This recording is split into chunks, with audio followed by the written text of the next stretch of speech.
ಓಂ ದುಮ್ ದುರ್ಗಾ ನಮಃ. ಎಲ್ಲರಿಗೂ ನಮಸ್ಕಾರ. Welcome back to the channel. I hope ಪ್ರತಿಯೊಬ್ಬರು ಕೂಡ ಚೆನ್ನಾಗಿದ್ದೀರಾ. ಸೊ ಇವತ್ತಿನ ಟಾಪಿಕ್ಕಲ್ಲಿ ನಾವು ತುಂಬ ಟೈಮಿಂದ ನೋಡ್ತಾ ಇದ್ದೀವಿ ಅಂತಂದರೆ, ನಿಮ್ಮ ಪರ್ಸನ್ಗೆ ನೀವು ಬೇಕು ಆದರೂ ಕೂಡ ದೂರ ಇದ್ದಾರೆ. ಇದು ಏನಕ್ಕೆ ಅವರು ದೂರ ಇದ್ದಾರೆ, ಅವ್ರು ನಿಮ್ಮನ್ನ ಬಯಸ್ತಿದ್ರು ಏನಕ್ಕೋಸ್ಕರ ದೂರ ಇದ್ದಾರೆ ಅನ್ನೋದ್ರ ಬಗ್ಗೆ ಇವಾಗ ರೀಡಿಂಗ್ ಆಗಿರುತ್ತೆ. ಓಕೆನಾ? ಸೊ ಯಾರು ನಿಮ್ಮ ಮನಸ್ಸಲ್ಲಿದ್ದಾರೆ ಅವ್ರ ಬಗ್ಗೆ ಯೋಚನೆ ಮಾಡಿ ಅವರ ಒಂದು ಎನರ್ಜಿನ ಪಿಕ್ ಮಾಡೋಣ. Then let's start with your reading. ಓಕೆನಾ? ಇದೊಂದು ಟೈಮ್ಲೆಸ್ ರೀಡಿಂಗ್ ಆಗಿರುತ್ತೆ. ನೀವು ಯಾವಾಗ ಬೇಕಾದ್ರೂ ಕೂಡ ನೋಡ್ಕೊಳ್ಬೋದು. ಆ್ಯಂಡ್ ಕಲೆಕ್ಟಿವ್ ರೀಡಿಂಗ್ ಆಗಿರುತ್ತೆ. ಓಕೆನಾ? ಪ್ರತಿಯೊಬ್ಬರಿಗೂ ಕೂಡ ರೆಸನೇಟ್ ಆಗ್ಬೋದು ಅಥವಾ ಆಗದೇ ಇರ್ಬೋದು. ಆಗಲಿಲ್ಲ ಅಂತಂದರೆ you can skip the video. ಇಲ್ಲ ಎಂಟರ್ಟೈನ್ಮೆಂಟ್ ಪರ್ಪಸ್ಗೆ ನೋಡ್ತೀರಾ ಅಂತಂದರೆ you can watch it. So ನಿಮ್ಮ ವ್ಯಕ್ತಿಗೆ ಇವಾಗ ನಿಜವಾಗ್ಲೂ ಏನು ಫೀಲಿಂಗ್ಸ್ ಇದೆ ನಿಮ್ಮ ಬಗ್ಗೆ? What is the real feelings towards you?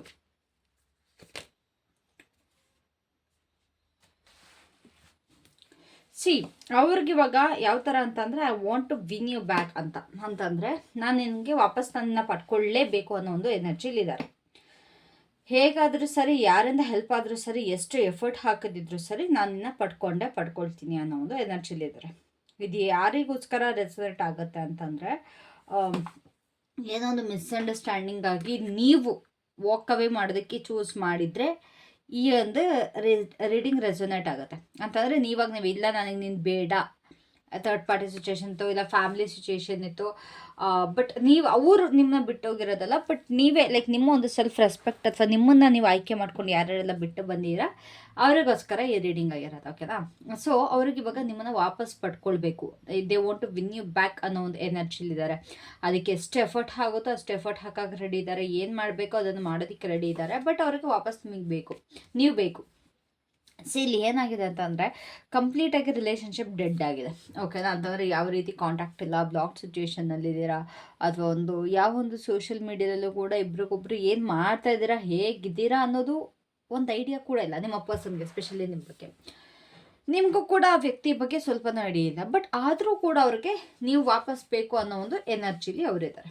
ಓಕೆನಾ? ಸೊ ಇದು ಎಲ್ಲರಿಗೂ ರೆಸನೇಟ್ ಆಗ್ಬೋದು ಈ ಒಂದು ಪ್ರಶ್ನೆ. ಏನು ಅಂತಂದರೆ, ಅವ್ರು ನಿಮ್ಮಿಂದ ದೂರ ಆಗಿರೋದಕ್ಕೆ ನಿಜವಾದ ಕಾರಣ ಏನು ಅಂತಂದರೆ, ಅವ್ರು ಇವಾಗ ಪ್ರೆಸೆಂಟ್ ಏನು ದೂರ ಇದ್ದಾರೆ, ಅದಕ್ಕೆ ರಿಯಲ್ ರೀಸನ್ ಏನು? ಎಸ್, ಇಫ್ ದಿಸ್ ರೆಸೊನೇಟ್ಸ್ ನೀವು ಪರ್ಸ್ನಲ್ ರೀಡಿಂಗ್ ಕೂಡ ತಗೊಳ್ಬೋದು. ತಮ್ನೇಲಲ್ಲಿ ನನ್ನ ನಂಬರ್ ಇರುತ್ತೆ. ಓಕೆನಾ? ಓಕೆ, ಸೊ ಐ ಗೆಸ್ ಇಲ್ಲಿ ಓಕೆ ಫೈನ್. ಮ್ಯಾರಿಡ್ ಕಪಲ್ಸ್ ತುಂಬ ಜನ ಇದ್ದೀರಾ, ಮ್ಯಾರಿಡ್ ಪೀಪಲ್. ಓಕೆನಾ? ಒಂದು ರೀಸನ್ ಇಲ್ಲಿ ಏನು ಬರ್ತಾ ಇದೆ, ಈ ಒಂದು ಪರ್ಸನ್ ಆಲ್ರೆಡಿ ಮದುವೆ ಆಗಿದ್ರು, ಅದು ನಿಮ್ಮಿಂದ ಮುಚ್ಚಿಟ್ಟಿದ್ರು. ಅದಕ್ಕೋಸ್ಕರ ಇವಾಗ ಅವರ ಒಂದು ಫ್ಯಾಮಿಲಿಗೋಸ್ಕರ ಅವ್ರು ನಿಮ್ಮಿಂದ ದೂರ ಇದ್ದಾರೆ ಅಂತ. ಆ್ಯಂಡ್ ಸೆಕೆಂಡ್ ರೀಸನ್, ನೀವು ನಿಮ್ಮ ಪರ್ಸನ್ ಮದುವೆ ಆಗಿ ಯಾವುದೋ ಒಂದು ಥರ್ಡ್ ಪಾರ್ಟಿಗೋಸ್ಕರ ಯಾವುದೋ ಒಂದು ಫೀಮೇಲ್ ಅವರ ಲೈಫಲ್ಲಿ ಬಂದರು, ಅಥವಾ ಯಾವುದೋ ಒಂದು ಮೇಲ್ ಪರ್ಸನ್ ಅವರ ಲೈಫಲ್ಲಿ ಬಂದರು ಅಂತ ನೀವು ಅವ್ರನ್ನ ಬಿಟ್ಬಿಟ್ಟು ಬಂದಿರ. ಇವೆರಡರಲ್ಲಿ ಒಂದು. ಸೊ ಇಲ್ಲಿ ಅಫ್ಕೋರ್ಸ್ ಇಲ್ಲಿ ಲಾಂಗ್ ಟರ್ಮ್ ರಿಲೇಷನ್ಶಿಪ್ ಅನ್ನೋದು ತುಂಬ ಮ್ಯಾಟರ್ ಆಗ್ತಾ ಇದೆ. ಓಕೆನಾ? ಅಂತಂದರೆ ಐ ಗೆಸ್ ಇದು ಥರ್ಡ್ ಪಾರ್ಟಿ ಸಿಚುವೇಶನ್. ಇಲ್ಲಿ ತುಂಬ ಜನ ನಿಮ್ಮ ಪರ್ಸನ್ನ ನೀವು ಇಷ್ಟಪಟ್ಟು ಲವ್ ಮಾಡಿ ಅವ್ರನ್ನ ಮದುವೆ ಆಗಬೇಕು ಅಂತಿದ್ದು, ಅವ್ರು ನಿಮಗೆ ಗೊತ್ತಿಲ್ಲದಂಗೆ ಅವ್ರು ಇನ್ನೊಂದು ಮದುವೆ ಆಗಿದ್ದಾರೆ. ತುಂಬ ಜನಕ್ಕಿದು, ತುಂಬ ಜನಕ್ಕೆ ಬರ್ತದೆ. ಐ ಗೆಸ್ ಆಲ್ಮೋಸ್ಟ್ ಒಂದು 60 to 70%. ಓಕೆನಾ? ನಿಮಗೆ ಗೊತ್ತಿಲ್ಲದಂಗೆ ಬೇರೆಯವ್ರನ್ನ ಮದುವೆ ಆಗಿ, ಅಥವಾ ಅವ್ರು ಮದುವೆ ಆಗಿದ್ದಾರೆ ಅಂತ ಹೇಳ್ದಲ್ಲೇ, ಇದೆ ಬೇರೆ ಅವ್ರ ಲೈಫಲ್ಲಿ ಒಂದು ಪರ್ಸನ್ ಇದ್ದಾರೆ ಅಂತ ಹೇಳ್ದಲ್ಲೇ ಅವರು ನಿಮ್ಮ ಲೈಫಿಗೆ ಬಂದಿರೋವಂಥದ್ದು. ಓಕೆನಾ? ಅದಕ್ಕೋಸ್ಕರ ಆ ಒಂದು ವ್ಯಕ್ತಿಗೋಸ್ಕರ, ಬಿಕಾಸ್ ಆ ಒಂದು ಪರ್ಸನ್ ಏನಿದ್ರು ಇವ್ರಿಗೆ ತುಂಬ ಇಂಪಾರ್ಟೆಂಟ್ ಆಗಿತ್ತು. ಆ್ಯಂಡ್ ಇಫ್ ನಿಮ್ಮ ಒಂದು ಪರ್ಸನ್ ಅಂತಂದರೆ, ಇವಾಗ ನೀವು ಮ್ಯಾರಿಡ್ ಆಗಿ ನಿಮ್ಮ ಒಂದು ಸ್ಪೌಸ್ ಏನಿದ್ದಾರೆ ಅಂತಂದರೆ, ಗಂಡ ಹೆಂಡತಿ ಏನಿದ್ದೀರಾ, ನೀವು ಇಲ್ಲಿ ವುಮನ್ ನೋಡ್ತಿದ್ರೆ ನಿಮ್ಮ ಗಂಡ, ಮೆನ್ ನೋಡ್ತಿದ್ರೆ ನಿಮ್ಮ ಹೆಂಡತಿ. ಓಕೆನಾ? ನಿಮ್ಮ ಹೆಂಡತಿ ಇಲ್ಲ ನಿಮ್ಮ ಗಂಡನ ಲೈಫಲ್ಲಿ ಯಾವುದೋ ಒಂದು ಮೂರನೇ ವ್ಯಕ್ತಿ ಬಂದು ಅವರ ಮೇಲೆ ತುಂಬ ಪ್ರೀತಿ, ವ್ಯಾಮೋಹ, ಇನ್ನೂ ಏನೇನೋ ಅವ್ರ ಮೇಲೆ ಬಂದು ಅವ್ರನ್ನ ಚೂಸ್ ಮಾಡಿದರು. ಅವ್ರನ್ನ ಚೂಸ್ ಮಾಡ್ತಿದ್ದಂತೆ ನಿಮಗೆ ಅದು ಗೊತ್ತಾಗಿ, ನಿಮಗೆ ತುಂಬ ಬೇಜಾರಾಗಿ ನೀವು ಬಿಟ್ಬಿಟ್ಟಿದ್ದೀರ. ಬೇಡ, ನಿನ್ನ ಸವಾಸನೇ ಬೇಡ ಅಂತೇಳ್ಬಿಟ್ಟು ನೀವು ಬಿಟ್ಬಿಟ್ಟಿದ್ದೀರ. ಸೊ ಅದೊಂದು ರೀಸನ್ ನನಗಿಲ್ಲಿ ಕಾಣಿಸ್ತಾ ಇದೆ. ಓಕೆನಾ? ನನಗೆ ಇಲ್ಲಿ ಯಾರು ಅನ್ಮ್ಯಾರಿಡ್ ಥರ ನನಗೆ ಯಾರು ಅನ್ನಿಸ್ತಾನೆ ಇಲ್ಲ for most of you.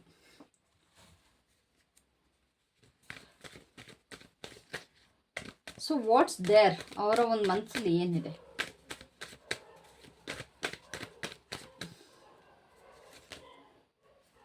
Communication ಮಾಡಬೇಕು ಅಂತ. ಅವ್ರಿಗೆ ನಿಮ್ಮ ಜೊತೆ ಮಾತಾಡಬೇಕು, ಕಮ್ಯುನಿಕೇಟ್ ಮಾಡಬೇಕು ಅಂತ ತುಂಬ ಆಸೆ ಇದೆ, ಓಕೆನಾ? ಬಟ್ ಆಗ್ತಾ ಇಲ್ಲ. ಯಾಕೆ? ನೀವು ಅದಕ್ಕೆ ಅಲೋ ಮಾಡಿಕೊಡ್ತಾ ಇಲ್ಲ. ಮೇಯ್ನಾಗಿ ಇಲ್ಲಿ ಏನೋ ನೀವು ನಿಮ್ಮನ್ನು ಚೂಸ್ ಮಾಡಿಕೊಂಡು ಈ ವ್ಯಕ್ತಿನ ಬಿಟ್ಬಿಟ್ಟಿದ್ದೀರ. ಇವ್ರಿಗೇನಿತ್ತು, ನಾನು ಏನೇ ಮಾಡ್ರು ಎಷ್ಟು ಆಟ ಆಡಿದ್ರು ನನ್ನನ್ನು ಬಿಟ್ಬಿಡಲ್ಲ, ನನ್ನ ಜೊತೆನೇ ಇರ್ತಾರೆ ಅನ್ನೋ ರೀತಿ ಗ್ರಾಂಟೆಡ್ ಆಗಿ ತೊಗೊಂಡ್ರು. ಬಟ್ ನೀವು ನಿಮ್ಮನ್ನು ಚೂಸ್ ಮಾಡ್ಕೊಂಡಿದ್ದೀರ. ನೀವು ನಿಮ್ಮನ್ನು ಆಯ್ಕೆ ಮಾಡಿಕೊಂಡು ಕಂಪ್ಲೀಟಾಗಿ ನೋ ಅಂದರೆ ನೋ ಅನ್ನೋ ರೀತಿ ಬಿಟ್ಬಿಟ್ಟಿದ್ದೀರ. ಸೊ ನಿಮ್ಮ ಕಡೆಯಿಂದ everything is done and dusted. ಅವ್ರು ಮಾಡಿರುವಂಥ ಮೋಸ ನಿಮಗೆ ತುಂಬ ಅಂದರೆ ತುಂಬ ನೋವು ಕೊಟ್ಟಿದೆ, ಓಕೆನಾ? ಇದರಿಂದ ತುಂಬ ಡಿಪ್ರೆಸ್ ಆಗಿದ್ದೀರಾ, ತುಂಬಾ ಅನುಭವಿಸ್ಬಿಟ್ಟಿದ್ದೀರಾ, ಮೆಂಟಲಿ ತುಂಬ ಎಕ್ಸಾಸ್ಟ್ ಆಗಿ ತುಂಬ ಅನುಭವಿಸ್ಬಿಟ್ಟಿದ್ದೀರಾ. ಸೊ ಆ ಕಾರಣದಿಂದಾಗಿ ನಿಮಗೆ ಈ ವ್ಯಕ್ತಿ ಬೇಡ ಅಂತ. ಬಟ್ ಅವ್ರಿಗೆ ಏನು ಅವ್ರು ಏನು ಮೋಸ ಮಾಡಿದ್ದಾರೆ ಅಥವಾ ಅವ್ರು ಏನು ಮಾಡಿದಾರಲ್ಲೋ ಅದನ್ನು ಜಸ್ಟಿಫೈ ಮಾಡಬೇಕು, ಅದನ್ನು ನಿಮ್ಮ ಹತ್ರ ಬಂದ್ಬಿಟ್ಟು ಹೇಳಬೇಕು ಅನ್ನೋದೊಂದು ತುಂಬ ಇದೆ. ಇಲ್ಲ, ನಾನು ಅದಕ್ಕೋಸ್ಕರ ಮಾಡಿಲ್ಲ, ಇದಕ್ಕೋಸ್ಕರ ಮಾಡಿದೆ ಅಂತ ರೀಸನ್ಸ್ಗಳು ಕೊಡಬೇಕು ಅಂತ ಅವ್ರು ಅಂದ್ಕೊಳ್ತಾ ಇದ್ದಾರೆ. That is not great. Okay, so ಅವ್ರಿಗೆ ನಿಮ್ಮ ವಿಷಯದಲ್ಲಿ ಏನು ಭಯ ಇದೆ? ತುಂಬ ದೊಡ್ಡ ಭಯ ಅನ್ನೋದು ಏನಿದೆ?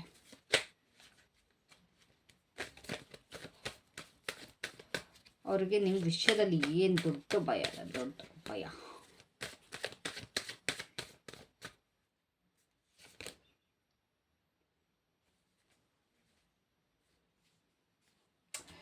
ಅವ್ರಿಗೆ ನಿಮ್ಮ ವಿಷಯದಲ್ಲಿ ಏನು ಭಯ ಅಂತಂದರೆ, ನೀವು ಈ ವ್ಯಕ್ತಿ ಇಲ್ದಲೇ ಸ್ಟೆಬಿಲಿಟಿನ ಕಂಡುಕೊಂಡ್ರೆ, ಅವ್ರಿಲ್ದಲೇನೂ ಕೂಡ ನೀವು ಜೀವನ ಮಾಡ್ತೀರಾ, ಅವ್ರು ಇಲ್ದಲೇನೂ ಕೂಡ ನಿಮ್ಮ ಲೈಫ್ ಲೀಡ್ ಮಾಡ್ತೀರಾ, ಅಥವಾ ನಿಮ್ಮ ಒಂದು ಪೇರೆಂಟ್ಸ್ಗಳು ನೋಡ್ಕೊಳ್ತಾರೆ, ಇಲ್ಲ ಬೇರೆ ಯಾವುದೋ ಒಂದು ವ್ಯಕ್ತಿ ಬಂದು ನೋಡ್ಕೊಳ್ತಾರೆ, ಇಲ್ಲ ನಿಮ್ಮನ್ನು ನೀವೇ ನೋಡ್ಕೊಳ್ಳೋಷ್ಟು ಕೆಪಾಸಿಟಿ ಇದೆ ಅನ್ನೋ ಒಂದು ಭಯ.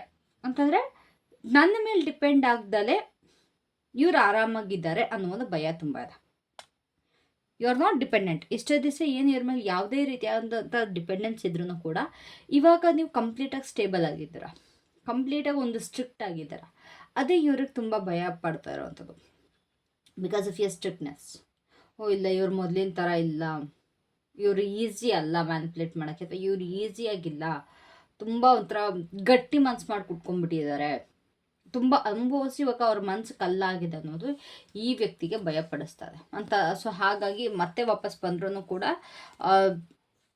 ಮತ್ತೆ ಇನ್ನೊಂದು ಚಾನ್ಸ್ ಕೊಡಲ್ಲ ನೀವು, ಬಿಕಾಸ್ ಆಲ್ರೆಡಿ ನೀವು ಡಿಸೈಡ್ ಮಾಡಾಗಿದೆ, ನಿಮ್ಮ ಡಿಸಿಷನ್ ನೀವು ತೊಗೊಂಡಾಗಿದೆ, ಓಕೆನಾ? ಸೊ ಹಾಗಾಗಿ ಇವ್ರಿಗೆ ಅದು ಭಯ ಪಡ್ಕೊಳ್ತಾ ಇದ್ದಾರೆ.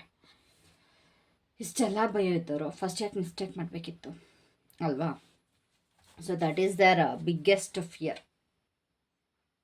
ಲೈಫಲ್ಲಿ ತುಂಬ ಚೆನ್ನಾಗಿದ್ದೀರಾ ನೀವು ಇವಾಗ ಅಟ್ ಪ್ರೆಸೆಂಟ್.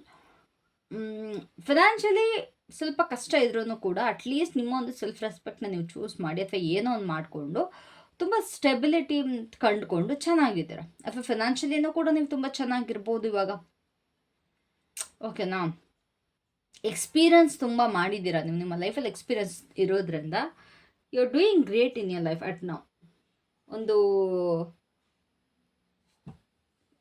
ಮೊರಾಲಿಟಿನ ಕಂಡುಕೊಂಡಿದ್ದೀರ ಅನ್ನೋದು ಇಲ್ಲಿವರೆಗೆ ಭಯ ಆಗ್ತಿದೆ. ಸೊ ಅವ್ರು ಒಳ್ಳೊಳಗೆ ನಿಮ್ಮ ಜೊತೆಗೆ ಏನು ಬಯಸ್ತಾ ಇದ್ದಾರೆ, like what do they want? ಇವಾಗ ಅವ್ರಿಗೆ ಥರ್ಡ್ ಪಾರ್ಟಿನೂ ಬೇಕು, ಬಟ್ ಸ್ಟಿಲ್ ಅವರು ನಿಮ್ಮ ಜೊತೆ ಏನು ಬಯಸ್ತಾ ಇದ್ದಾರೆ?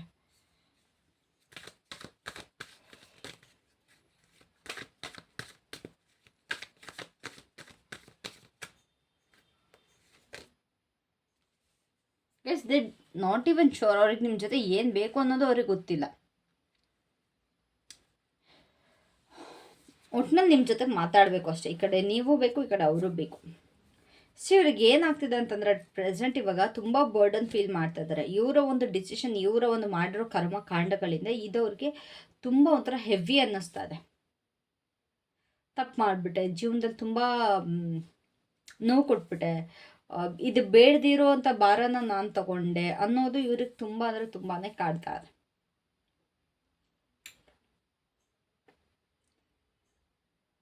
ಅವ್ರಿಗೆ ನಿಮ್ಮ ಜೊತೆ ಲಾಂಗ್ ಟರ್ಮ್ ಬೇಕಾ? No idea. ಅವ್ರಿಗೆ ನಿಮ್ಮ ಜೊತೆ ಮಾತಾಡಬೇಕಾ? ಅದು ಗೊತ್ತಿಲ್ಲ. ಒಟ್ಟಿನಲ್ಲಿ ನೀವು ಇವಾಗ ಏನು ಬ್ಲಾಕ್ ಮಾಡ್ಕೊಂಡು ಇಟ್ಕೊಂಡಿದ್ದೀರಾ, ನಿಮ್ಮನ್ನು ನೀವು ಐಸೋಲೇಟ್ ಮಾಡಿದ್ದೀರಾ, ಇವ್ರಿಗೆ ನಿಮ್ಮ ಜೊತೆ ಮಾತಾಡ್ಬೇಕು, ನಿಮ್ಮ ಲೈಫ್ನ ಡಿಸ್ಟರ್ಬ್ ಮಾಡ್ಬೇಕು, ಅಷ್ಟೇ ಇರೋದು ಇವಾಗ ಇವ್ರಿಗೆ. Not great.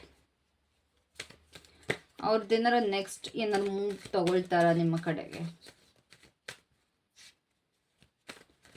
ನೆಕ್ಸ್ಟ್ ಮೂವ್ ಏನಿರುತ್ತೆ ನಿಮ್ಮ ಕಡೆ?